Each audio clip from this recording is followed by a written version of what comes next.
Noite dos Mortos, por Jeremias Alves Pires. Vocês só têm 10 minutos. Posso perder meu emprego por causa disso. Helena não respondeu ao legista. Seus olhos estavam fixados no corpo recém-saído do congelador, esticado sobre a mesa de autopsia. Não se preocupe, não vai levar tanto tempo assim. Ela só vai fazer umas orações e vamos embora. Solidário como sempre era o fiel assistente de Helena, respondeu em seu lugar. A garota estava desligada da realidade. Não mexam em nada. O médico deixou o recinto com pena da jovem Helena.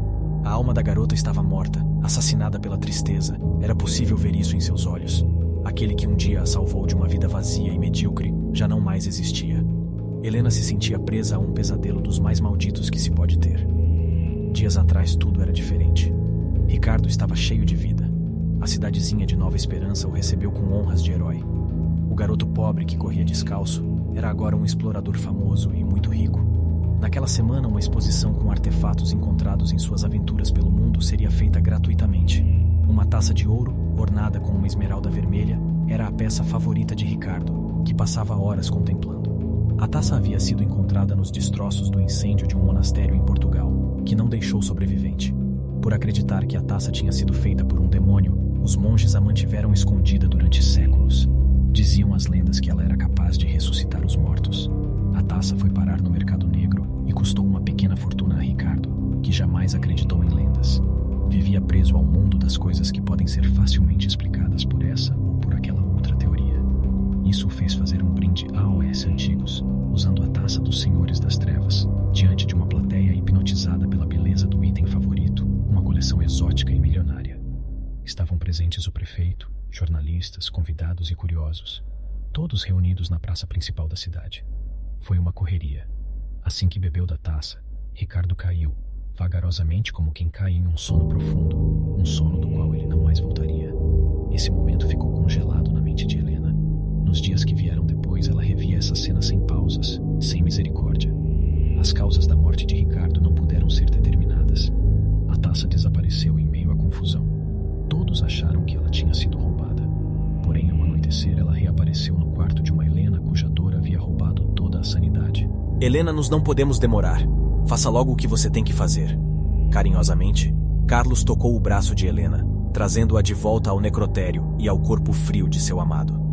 Está bem. Helena se agachou, de modo que ficou de costas para Carlos. Retirou a taça amaldiçoada e colocou de um lado. Depois começou a revirar sua bolsa nervosamente, procurando algo que não encontrava. Um choro descontrolado tomou conta dela. Tenha calma, minha amiga. As palavras de Carlos foram interrompidas por um jato vermelho e quente. Ao se aproximar de sua amiga, ela sacou um punhal da bolsa e cortou sua garganta, num golpe rápido e certeiro. Me perdoe. Helena desferiu vários outros golpes no estômago de Carlos, chorando o tempo todo. Não queria fazer aquilo. Estava apenas seguindo as instruções recebidas em sonho por seu amado. Carlos caiu de joelhos, estava quase morto. Helena apanhou a taça, segurou os cabelos de sua vítima e o reclinou um pouco para frente, fazendo com que seu sangue caísse na taça. Não precisava de muito. Depois de recolher uma pequena quantidade, beijou aquele que tinha estado por tantos anos ao seu lado carinhosamente na testa. Não se preocupe, depois do Ricardo, vai ser a sua vez. A escuridão veio para Carlos. Helena ergueu a taça e proferiu um punhado de palavras em uma língua não só há muito tempo esquecida, como também amaldiçoada e proibida. Em seguida, deu de beber a seu falecido amado. Volte para mim, meu amor. Nada aconteceu. Outra vez, Helena começou a chorar e chacoalhou o corpo desesperadamente. Volte. Vamos. Você tem que voltar. Não houve resposta. Helena abraçou o cadáver de Ricardo e continuou a chorar. Não ficou muito tempo assim. Assustada, ela largou o corpo morto de seu amado, que havia começado a estremecer em violentas convulsões. Um olhar mais morto do que vivo encarou Helena, e um raio de luz cruzou o céu e iluminou o trono daquele que reina sobre os que foram condenados à escuridão eterna. Loucura e medo se espalharam pela maré de demônios. Alguns chegaram a arrancar os próprios olhos. O rei de tudo aquilo que adoece a carne abriu vagarosamente os olhos e sorriu. Os caídos então se curvaram quando seu rei se levantou e abriu suas asas. Não temam. Logo vocês terão carne e sangue e o mundo dos vivos irá apodrecer. A voz daquele que tem muitos nomes, todos profanos, todos vindos do medo, ecoou por todo o vale. Se foi o medo e veio a adoração, e se fez ouvir mais uma vez o canto proibido. Tu que não tens nome, mas que está na febre que consome, que hoje adoeça tudo que é mortal, pois nos o chamaremos Nergal, para que não seja nossa tua maldição, nos curvamos em adoração. O corpo do rei começou a levitar, sendo puxado pela luz. Logo estaria livre. O choro de uma alma em profunda agonia embalava sua ascensão. Perversamente o rei sorria e para todo o vale gritava: que meu exército esteja pronto para responder ao meu chamado. Aos que implorarem por salvação, concedam somente danação. E os caídos continuavam seus festejos, provocando os céus com seus cantos profanos e toda a obscenidade que havia em suas almas. Helena tremia. Algo estava errado. Sentia isso no fundo de sua alma. Um pavor louco a tomou. Tapou a boca para não gritar quando viu o cadáver levitar e se pôr de pé, provando que aquela era a noite regida por coisas macabras que zombam da razão. O revivido encarou Helena. O mal em seu olhar era gigante. Ricardo, é você, meu amor? Aquele que antes dormia o sono eterno se aproximou de Helena e afagou seu rosto.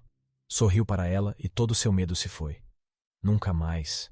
Disse o rei então estas palavras tais, agora em posse de um templo de carne. Antes que pudesse esboçar seu horror, a mortal foi esmurrada pelo rei dos condenados. O terrível golpe fez seu pescoço se quebrar, assim como o maxilar e alguns ossos da face. Estava morta, e no lugar da beleza que possuía, restava agora um rosto monstruosamente deformado. Já chega, eu disse que não era para demorar. Nergal saltou sobre o legista e saciou sua fome de carne humana. Sua vítima nada pode fazer além de gritar enquanto pedaços seus eram violentamente arrancados e seu sangue jorrava. Logo morreu e levou consigo a dor e o medo de seus últimos momentos. Isso fez o rei rir. Depois de terminar sua refeição, olhou ao redor. No lugar onde estava havia muitas carcaças sem alma, além do corpo de Helena, do legista e de Carlos. Escancarou a boca de um jeito anormal, e dela saíram espectros em forma de gás negro que sem demora penetraram nas narinas dos mortos do necrotério. 2 guardas entraram no recinto apontando suas armas para o rei. "Parado!" gritaram. O rei apenas sorriu. Os urros dos recém-chegados da escuridão se fizeram ouvir. Um a um os mortos se levantaram. Apavorados os guardas abriram fogo. Foi inútil. Os escravos do rei saltaram sobre eles e os despedaçaram. O rei fechou os olhos e sentiu que havia mais carne fresca para ser devorada. Naquela noite, o hospital de Nova Esperança foi brutalmente atacado por criaturas que deviam estar mortas. Ala a ala, o hospital foi sendo dominado. Um tipo de veneno escorria pelos dentes das criaturas que infectava toda a carne mordida, fazendo com que os cadáveres deixados pelo massacre se levantassem depois de alguns minutos. O exército do rei do Vale dos Condenados estava se formando.